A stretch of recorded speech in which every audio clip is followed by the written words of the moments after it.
Horror anthology is much loved and has an established pedigree across all forms of entertainment. From Twice Told Tales by Nathaniel Hawthorne in 1837 to Clive Barker's Books of Blood in the mid-80s, and with the likes of Blackwood, Poe, and Lovecraft in between, short story horror writing has long been a popular format. Largely regarded as the first published horror anthology, Twice Told Tales is a collection of mostly previously published stories from The Token, an annual illustrated gift book published in Boston. The author of Twice Told Tales, Nathaniel Hawthorne, was born on July the 4th, 1804, in Salem, Massachusetts. His great-great-grandfather was John Haythorne, a Puritan, and one of the judges who presided at the Salem witch trials of 1692. In 1842, Edgar Allan Poe reviewed Twice Told Tales for Graham's magazine, concluding that Hawthorne was a man of indisputable genius. By this time, Poe, also from the state of Massachusetts, had already written his own collection of short stories for publication. This collection, titled Tales of the Grotesque and Arabesque, was published in 2 volumes in 1839. The horror anthology had become a recognized format, and after also writing many short stories for newspapers and magazines, Algernon and Blackwood's first publication, The Empty House and Other Ghost Stories, was released in 1906. Blackwood went on to write such classics as The Willows and The Wendigo, which was first published in another anthology, The Lost Valley and Other Stories, in 1910.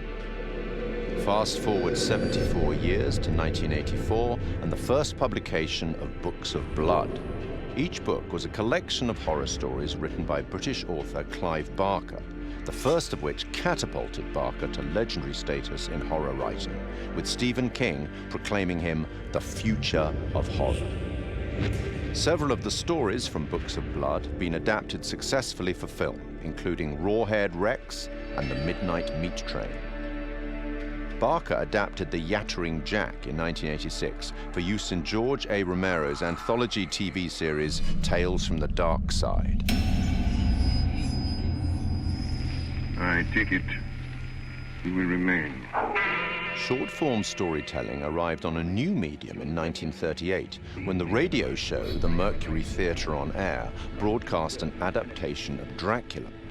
I have never seen Count Dracula by day. At sunrise, at the first cockcrow, he is gone. The series was the creation of Orson Welles and John Houseman and became most famous for its broadcast of War of the Worlds, which terrified listeners, believing that the alien invasion was a reality.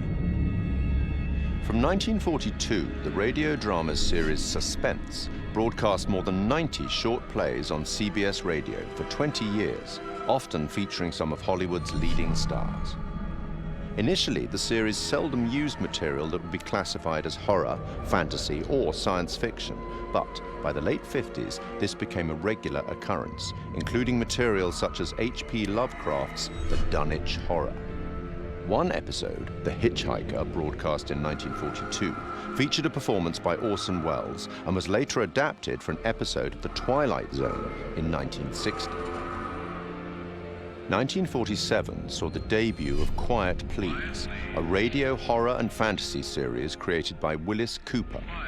Cooper had been a writer for Orson Welles' Campbell Playhouse, which had succeeded the Mercury Theatre on Air. Quiet Please, which is written and directed by Willis Cooper and features Ernest Chappell. Quiet Please for tonight is called Camera Obscura. The play's scripts often broke the fourth wall by speaking directly to the listener, a technique much adopted in later horror anthologies. In his book, Terror on the Air, Horror Radio in America, Richard J. Hand wrote that Cooper had enjoyed creating roles for the audience, including implicating them in the action of the story itself, indicating a clear desire to create horror as interactive entertainment more than 70 years ago. The show ran for 2 years.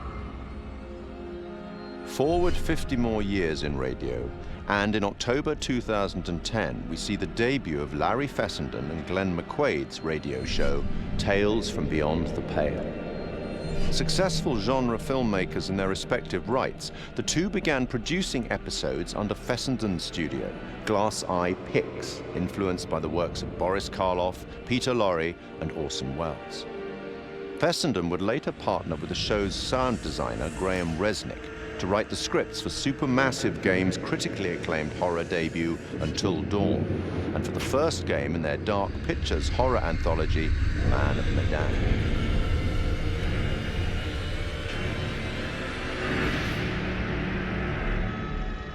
In film and TV, short-format horror has been successfully represented many times since The Twilight Zone in 1959. Created and presented by Rod Serling, The Twilight Zone ran for 5 seasons on CBS from 1959 to 1964. Each show was a standalone story featuring characters faced by surreal and often disturbing events. Serling's introductions and conclusions to each show summarized the story and provided some justification for the events and, often, the moral of the story. In 2016, Rolling Stone placed The Twilight Zone at number 7 in its list of the greatest shows of all time.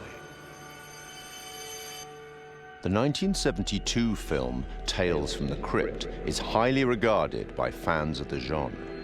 Starring Peter Cushing and Joan Collins and featuring Ralph Richardson as the Crypt Keeper, it is an anthology film based on stories from EC Comics, and one of several Amicus horror anthologies produced in that decade. And in 1989, HBO launched a horror anthology series under the same name, also based on EC Comics, which ran until July 1996. 1982 saw the release of Creepshow, a dark comic horror anthology film directed by George A. Romero. Influenced by and a homage to the material from the EC and DC comics of the 1950s, its entirely original material was written by Stephen King, and it is a somewhat tongue-in-cheek expression of the horror genre. 25 years on, and in 2007, Trick or Treat presents another set of horror shorts as a dark comedy horror anthology film. And then, in 2012, a very different anthology film with a very different tone, VHS. Created by Brad Miska and Bloody Disgusting, an American horror genre website and film production company, VHS is a much darker horror anthology film. Comprising 6 short horror stories and linked by a found footage theme, 2 of the stories, Second Honeymoon and Tuesday the 17th, were written and directed by Ty West and Glenn McQuaid. Other examples in film and TV that are more than worthy of mention are Roger Corman's 1962 anthology, Tales of Terror, based on 3 Edgar Allan Poe short stories and featuring Peter Lorre, Vincent Price, and Basil Rathbone. The 1963 Italian horror anthology, Black Sabbath, narrated by Boris Karloff. The TV series Night Gallery, a spiritual successor to, or certainly a close relative of, The Twilight Zone, fronted again by Rod Serling and focusing more directly on horror, which ran from 1969 to 1973. Stephen King's Cat's Eye of 1985. John Carpenter's 1993 film Body Bags, featuring the likes of Sam Raimi, Wes Craven, and Mark Hamill. And Southbound, a 2016 road trip horror anthology by a number of the collaborators on VHS. From written fiction through radio, cinema, and TV, and now video games, horror anthology is a format that both creators and horror fans enjoy. And it's a format that has existed for almost 200 years. Long may it continue.